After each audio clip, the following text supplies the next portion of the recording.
ఎక్కడికి తమ్ముడు ఈ ప్రయాణం? వల్లకాట్లు. వల్లకాడా? భేష్, ఇప్పటికి కళ్ళు తెరిచావన్నమాట.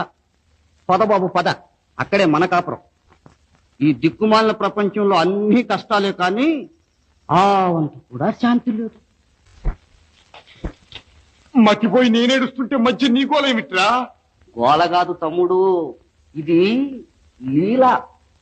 మతిపోయిన వాడే నిజంగా మతిమంతుడు. మతిమంతుణ్ణి అనుకునేవాడే మతిపోయినవాడు. తల్లకిందులుగా చూస్తేనే కాని తత్వం బోధపడదు తమ్ముడు. నీ వెర్రి త్వరలతో నాకు వెర్రెక్కిపోతుంది. బాబు నీకు నమస్కారం అని బలం ఉండు. నాకు నమస్కారాలు పెట్టేవాళ్ళు చాలా మంది ఉన్నారు. నేను ఊరుకుంటే ఈ ప్రపంచం ఊరుకుంటుందా? విను మరి. బాబు వదులు, నా పేరు నీకెలా తెలుసు? అదుగో, నా నీ అనే నామరూప భేదాలే నిన్ను నన్ను దూరం చేస్తున్నాయి. ఆ పిచ్చి ధోరణే మర్చిపో, అప్పుడే నీకు నేను మార్గం చూపిస్తా. ఎక్కడికి?